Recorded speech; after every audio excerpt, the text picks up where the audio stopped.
मैं doctor R के पुरोहित, आपका स्वागत है। आज प्रजातंत्र के अंतर्गत अप्रत्यक्ष प्रजातंत्र में जो एकात्मक, संघात्मक, संसदीय अध्यक्षात्मक, इस प्रकार से उसका वर्गीकरण किया जाता है, उस पर चर्चा करें। प्रजातंत्र प्रजातंत्र वह शासन व्यवस्था है जिसमें शासन सत्ता जनता के हाथों में निहित होती है। अब जनता कहें या मतदाता कहें, जनता में बच्चे भी आ जाते हैं, विदेशी लोग भी आ जाते हैं, अनागरिक भी आ जाते हैं, इन सब को मिलाकर के जनता कहते हैं। और अधिकांश जनता सामान्यतया सुसुप्तावस्था में रहती है, सुप्तावस्था में रहती है। लेकिन मतदाता कम से कम, जिन्हें मताधिकार होता है, ये कम से कम मतदान के समय तो जागरूक होते हैं, तो मतदाता भी कह सकते हैं। तो जहां पर जनता या मतदाताओं के हाथ में पूरी शासन सत्ता होती है, उसे प्रजातंत्र कहते हैं। आज दुनिया में प्रजातंत्री व्यवस्था एक फैशन बन चुका है और दुनिया का हर शासक, चाहे कितना भी बड़ा तानाशाह क्यों न हो, वह अपने आप को प्रजातांत्रिक शासन का मुखिया कहलाने में गौरव की अनुभूति करता है। बड़े से बड़ा तानाशाह भी अपने आप को हमेशा प्रजातांत्रिक कहता है, वह कभी भी अपने आप को तानाशाह या अधिनायक नहीं कहता। तो प्रजातंत्र इतनी अच्छी व्यवस्था है। प्रजातंत्र को इसलिए अच्छी व्यवस्था माना जाता है क्योंकि इसमें जनता स्वयं अपने हित में निर्णय लेती है और देश का संचालन करती है। इस प्रजातंत्र के दो भाग होते हैं, एक को कहते हैं प्रत्यक्ष प्रजातंत्र, दूसरे को कहते हैं अप्रत्यक्ष प्रजातंत्र। प्रत्यक्ष प्रजातंत्र उसे कहते हैं जहां पर जनता स्वयं शासन के कार्यों में भाग लेती है। जनता जहां व्यवस्थापिका, कार्यपालिका, न्यायपालिका का काम करती है, अलग से कोई संस्था नहीं होती, उसे प्रत्यक्ष प्रजातंत्र कहते हैं। और यह प्रत्यक्ष प्रजातंत्र वहां पर सफल होता है जहां की जनसंख्या बहुत कम होती है। जैसे पुराने जमाने में यूनान में नगर राज्य हुआ करते थे। नगर राज्यों की जनसंख्या 150-200 से लेकर के कुछ लाख तक हुआ करती थी। सबसे बड़ा नगर राज्य एथेंस था, जहां की जनसंख्या 6 लाख थी। इस 6 लाख में 2 लाख नागरिक थे, 4 लाख दास थे। तो आप मान सकते हैं कि एथेंस उस जमाने का सबसे बड़ा नगर राज्य था, जहां की जनसंख्या 2 लाख थी। तो उस जमाने में प्रत्यक्ष प्रजातंत्र प्राचीन यूनान में हुआ करता था। लेकिन आज दुनिया के लगभग 99.9% ऐसे राष्ट्र हैं जहां की संख्या लाखों से ऊपर ही है। लेकिन इनके बीच स्विट्जरलैंड दुनिया का एक ऐसा राष्ट्र है जहां के कुछ कैंटनों में प्रत्यक्ष प्रजातंत्र व्यवस्था प्रचलित है। इस प्रत्यक्ष प्रजातंत्र को लागू करने के कुछ उपाय बताए गए हैं। जब प्रजातंत्र के अध्याय पर चर्चा होगी तो इस पर विचार किया जा सकता है। अभी इतना मान लीजिए कि वर्तमान समय में दुनिया में स्विट्जरलैंड एक ऐसा राष्ट्र है जहां के कुछ कैंटनों में प्रत्यक्ष प्रजातंत्र की व्यवस्था चल रही है और सफलतापूर्वक चल रही है। यह भी आप देख लीजिए कि इन कुछ कैंटनों में जहां पर प्रत्यक्ष प्रजातंत्र है, वहां पर विधायिका नहीं है, प्रांतीय विधानसभा नहीं है। पूरे कैंटन की जनता एक स्थान पर एकत्र हो जाती है, साल भर के लिए कानून बना देती है, साल भर के लिए बजट पास कर देती है। मतलब व्यवस्थापिका सभा जो जो काम करती है वो सब काम जनता स्वयं कर देती है। तो इन कैंटनों में विधानसभा ही नहीं है, कार्यपालिका का निर्वाचन हो जाता है, न्यायाधीशों का निर्वाचन हो जाता है, बजट पास कर देती है जनता, बस इतना ही तो काम होता है विधायिका का। तो इस प्रकार से वहां पर प्रत्यक्ष प्रजातंत्र लागू है। बाकी दुनिया के अन्य सभी देशों में जहां कहीं भी प्रजातांत्रिक व्यवस्था है, वहां पर अप्रत्यक्ष प्रजातंत्र लागू किया गया है। इस अप्रत्यक्ष प्रजातंत्र को प्रतिनिधि प्रजातंत्र भी कहते हैं, क्योंकि जनता जहां पर जिस देश की जनसंख्या लाखों और करोड़ों और अरबों में होती है, स्वाभाविक है कि वहां पर जनता प्रत्यक्ष रूप से शासन के कार्यों में भाग नहीं ले सकती। तो वह क्या करती है, अपने प्रतिनिधियों को चुनती है। ये प्रतिनिधि जनता के प्रति उत्तरदायी होकर जनता पर शासन करते हैं। जनता के प्रति उत्तरदायी भी होंगे, लेकिन जनता के द्वारा निर्वाचित भी होंगे। तो यह अप्रत्यक्ष प्रजातंत्र या प्रतिनिधि प्रजातंत्र दुनिया के सभी देशों में प्रचलित है। तो इस अप्रत्यक्ष प्रजातंत्र के फिर दो प्रकार अलग अलग माने गए हैं। एक तो शक्ति के आधार पर, दूसरा संबंध के आधार पर। शक्ति का मतलब क्या है? शक्ति का मतलब जिस देश में, जिस राष्ट्र में शक्तियां एक स्थान पर केंद्रित है अथवा बंटी हुई है, तो जहां पर शक्तियां एक स्थान पर केंद्रित होती है उसे एकात्मक शासन कहते हैं। और जहां पर शक्तियां केंद्र और प्रांतीय सरकारों के बीच बंटी होती हैं उसे संघात्मक शासन कहते हैं। तो शक्तियों की स्थिति के आधार पर इसे दो भागों में बांटा जाता है, एकात्मक और संघात्मक। और इसका दूसरा प्रकार है संबंध के आधार पर। कौन सा संबंध? व्यवस्थापिका और कार्यपालिका के बीच संबंध। जहां पर कार्यपालिका और व्यवस्थापिका के बीच संबंध होता है उसे संसदीय शासन कहते हैं, और जहां पर संबंध नहीं होता उसको अध्यक्षात्मक शासन कहते हैं। तो प्रतिनिधि प्रजातंत्र को दो भागों में बांटा जाता है, एक शक्ति के आधार पर, दूसरा संबंध के आधार पर। शक्ति के आधार पर एकात्मक संघात्मक, संबंध के आधार पर संसदीय और अध्यक्षात्मक शासन। तो आज हमारी चर्चा का विषय होगा एकात्मक शासन, यूनिटरी गवर्नमेंट। एकात्मक शासन किसे कहते हैं? मान लीजिए एक छोटा सा देश है, उस छोटे से देश में यदि एक स्थान से शासन का संचालन किया जाता है तो कोई असुविधा नहीं होगी। तो ऐसी व्यवस्था को एकात्मक शासन कहते हैं। मतलब जहां पर एक सरकार होती है उसे एकात्मक शासन कहते हैं। एक सरकार होती है, केवल केंद्रीय सरकार होती है, राज्य सरकार नहीं होती, उसे एकात्मक शासन कहते हैं। देखें इसको परिभाषित किस प्रकार से फाइनर और गार्नर ने किया है।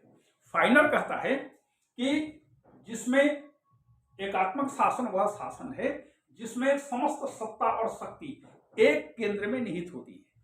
पूरी सत्ता भी पूरी शक्ति भी एक केंद्र, मतलब एक सरकार में निहित होती है, उसे केंद्रीय सरकार कहते हैं, सेंट्रल गवर्नमेंट कहते हैं। और जिसकी इच्छा और जिसके अधिकारी समस्त क्षेत्र में कानूनन सर्वशक्तिमान होते हैं। पूरे देश में इसी एक केंद्र सरकार की इच्छा का संचालन, इच्छा ही लागू होती है, और उसी केंद्र सरकार के अधिकारी पूरे देश में सभी प्रकार की शक्तियों से युक्त होते हैं। प्रांतीय सरकारों का कोई अस्तित्व नहीं होता। इसी प्रकार से गार्नर कहता है कि एकात्मक शासन उसे कहते हैं जब संविधान द्वारा शासन के समस्त अधिकार, संविधान द्वारा शासन के सभी अधिकार केवल एक सत्ता को सौंप दिए जाते हैं। एक सत्ता मतलब केंद्रीय सरकार, केंद्रीय सत्ता को पूरी शक्तियां जहां पर सौंप दी जाती हैं संविधान के द्वारा, और क्षेत्रीय सरकारें अपना सब अधिकार उस सत्ता से प्राप्त करती हैं। मान लीजिए पूरे देश को कुछ भागों में बांटना हुआ, प्रशासनिक भागों में विभाजित करना हुआ, तो ये प्रशासनिक विभाग केंद्र सरकार से पूरी शक्तियां प्राप्त करती हैं। यहां तक कि अपना अस्तित्व भी उसी केंद्र की इच्छा पर निर्भर करती है। उनका अस्तित्व भी उन्हीं केंद्र सरकार की इच्छा पर निर्भर करता है। तो तब उस देश में एकात्मक सरकार कही जाती है। एक उदाहरण लीजिए, दुनिया में कौन कौन से एकात्मक शासन हैं? मोटे तौर पर इंग्लैंड, फ्रांस, जापान, श्रीलंका, ये सब एकात्मक शासन के उदाहरण हैं मोटे तौर पर। और भी कई देश हैं जो छोटे छोटे देश होते हैं। इन छोटे देशों में एकात्मक शासन की स्थापना की जाती है। एक उदाहरण लीजिए फ्रांस का। फ्रांस में एकात्मक शासन है। फ्रांस को प्रशासनिक दृष्टि से संचालित करने के लिए 80 भागों में बांट दिया गया है। 80 भाग, आप कह सकते हैं 80 जिलों में बांट दिया गया है। इन 80 जिलों में एक एक प्रशासक की नियुक्ति की जाती है। उस प्रशासक को प्रीफेक्ट कहते हैं, PREFECT, प्रीफेक्ट, उसको प्रीफेक्ट कहते हैं। ये प्रीफेक्ट अपने अपने जिलों का शासन करते हैं, केंद्र सरकार से शक्तियां प्राप्त करते हैं, केंद्र सरकार से निर्देश प्राप्त करते हैं, आदेश प्राप्त करते हैं और अपने जिलों का शासन करते हैं। केंद्र सरकार कभी भी 80 को 100 कर सकती है, 80 को 10 कर सकती है। किसको कौन सी शक्ति देना है नहीं देना है पूरी केंद्र पर निर्भर करता है। तो प्रशासन को विभाजित किया जाता है। जैसे भारत में केंद्र सरकार है, फिर प्रांतीय सरकारें हैं। प्रांतीय सरकार से और छोटे कौन कौन सी हैं? संभाग, जिसे कमिश्नर कहते हैं। उसके और नीचे जाएंगे जिला, जिले के बाद तहसील, तहसील के बाद ब्लॉक, ब्लॉक के बाद गांव। ये प्रशासनिक इकाइयां हैं। इसी प्रकार से एकात्मक शासन जहां पर होती है वहां पर एक केंद्र सरकार होती है और दूसरे जिले का प्रशासन। इसी प्रकार से इंग्लैंड में भी है, इसी प्रकार से जापान में भी है। तो जहां पर एकात्मक शासन हुआ करती है वहां पर प्रशासनिक दृष्टि से, शासन में सुविधा की दृष्टि से पूरे देश को छोटे छोटे जिलों में या खंडों में बांट दिया जाता है। यहाँ पर एक एक प्रशासक को नियुक्त कर दिया जाता है। जैसे फ्रांस में जो प्रशासक होता है, जो प्रीफेक्ट होता है, वह निर्वाचित नहीं होता, केंद्र सरकार के द्वारा नियुक्त होता है और पूरे प्रांत में कोई निर्वाचन नहीं होते। हो सकता है स्थानीय इकाइयां हो, स्थानीय स्वशासन की संस्थाएं हो, उसके निर्वाचन होंगे, लेकिन उस जिले के शासन को संचालित करने के लिए निर्वाचन नहीं होते। केंद्रीय शासन का संचालन करने के निर्वाचन होंगे, लेकिन जिलों के शासन का संचालन करने के लिए नहीं होते। तो इस प्रकार से इकाइयों के, इस प्रकार से प्रशासनिक सुविधा की दृष्टि से शासन को, पूरे देश को कुछ भागों में बांटा जाता है। इसे एकात्मक शासन कहते हैं। एकात्मक शासन विशेष करके छोटे देशों के लिए उपयुक्त माना जाता है, बड़े देशों के लिए इसे उपयुक्त नहीं माना जाता।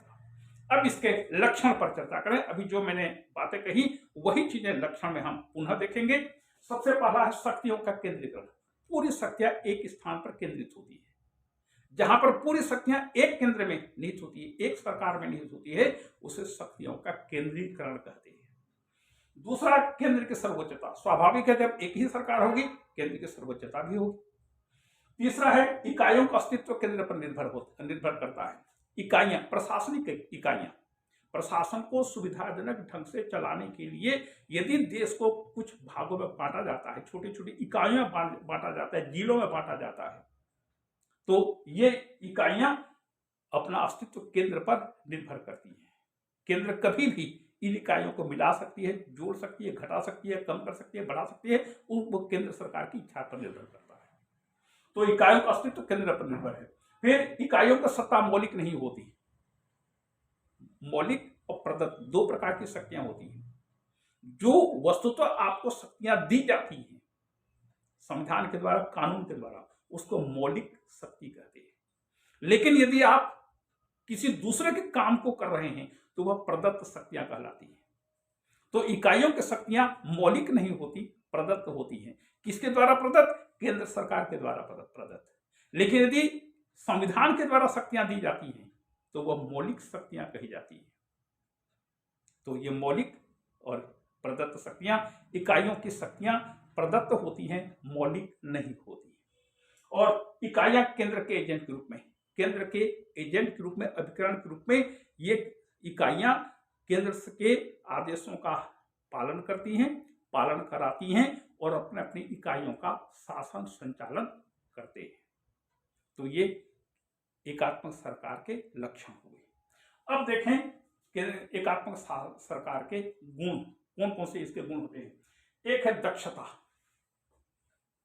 दक्षता का मतलब है कि शासन अच्छी तरह से, पूरी दक्षता से, कुशलता से संचालित किया जाता है, क्योंकि एक ही सरकार होती है और उसमें जो भी अधिकारी काम करते हैं, जो भी लोग चुने जाते हैं, ये सब योग्य और दक्ष होते हैं। परिणाम स्वरूप शासन का काम कुशलता पूर्वक संचालित होता है। तीसरा, राष्ट्रीय एकता। क्योंकि एक ही सरकार होती है इसलिए ऐसे एकात्मक शासन में एकता का भाव अन्य देशों की तुलना में, अन्य व्यवस्था की तुलना में अधिक होता है। चौथा है संकट काल के उपयुक्त। संकट काल में शक्तियों के केंद्रीकरण की आवश्यकता पड़ती है। क्यों? क्योंकि डिसीजन लेना जल्दी होना चाहिए, डिसीजन का काम जल्दी होना चाहिए, विशेष करके इमरजेंसी में, संकट काल में। तो चूंकि पूरी शक्तियां केंद्र के पास निहित होती हैं, इसलिए एकात्मक शासन में निर्णय शीघ्र लिए जाते हैं, और चूंकि शीघ्र निर्णय लिए जाते हैं इसलिए इसको संकट काल के उपयुक्त माना जाता है। फिर लचीलापन इसलिए क्योंकि एक ही सरकार है, परंतु सरकारों को कोई चिंता नहीं है, इसलिए लचीलापन होने के कारण संविधान को युगानुकूल, परिस्थिति के अनुकूल जल्दी से ढाला जा सकता है। आगे कम खर्च होता है। सरकार, चूंकि एक ही सरकार होती है, केंद्र सरकार होती है, इसलिए सरकार का खर्च बहुत ज्यादा बच जाता है, अनाप शनाप खर्च नहीं होते। राज्य सरकारों पर नियंत्रण करने की आवश्यकता नहीं पड़ती क्योंकि उनको लिमिट पैसे दिए जाते हैं, तो खर्चा कम हो जाता है। और खर्चा, संघात्मक शासन में खर्चा कैसे बढ़ता है, कैसे ज्यादा हो जाता है, इसके बारे में चर्चा करेंगे। लेकिन एकात्मक शासन में खर्चा बहुत कम होता है क्योंकि एक ही सरकार हुआ करती है। फिर संघर्ष का अभाव, जहां भी एक से अधिक राज्य होंगे, जहां पर एक से अधिक प्रांत होंगे, वहां पर संघर्ष होता है विभिन्न प्रांतों के बीच।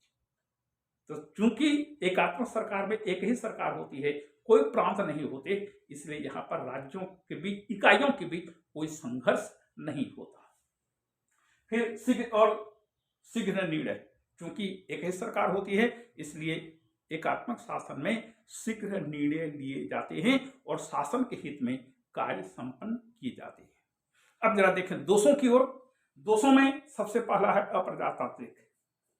अप्रजातांत्रिक इसे इसलिए कहा जाता है क्योंकि यहां पर केवल एक ही बार निर्वाचन होता है, और यह भी संभव है कि जहां पर एकात्मक शासन होगा वहां पर तानाशाही व्यवस्था के स्थापित होने की गुंजाइश बढ़ जाती है, संभावना बढ़ जाती है, क्योंकि शक्तियां जहां पर एक स्थान पर केंद्रित होंगी, मान कर चलिए वहां पर तानाशाही आ सकती है। असको जन्मा नहीं जग माही, प्रभुता पाई जाही मत नाही। दुनिया में जहां कहीं भी एकात्मक शासन है, ये सभी एकात्मक शासन में तानाशाही अधिनायकतावादी व्यवस्था की स्थापना होने की संभावना बहुत ज्यादा होती है। फिर जनता की उदासीनता, चूंकि एक ही बार चुनाव होते हैं इसलिए जनता की उदासीनता एकात्मक शासन में देखी जा सकती है।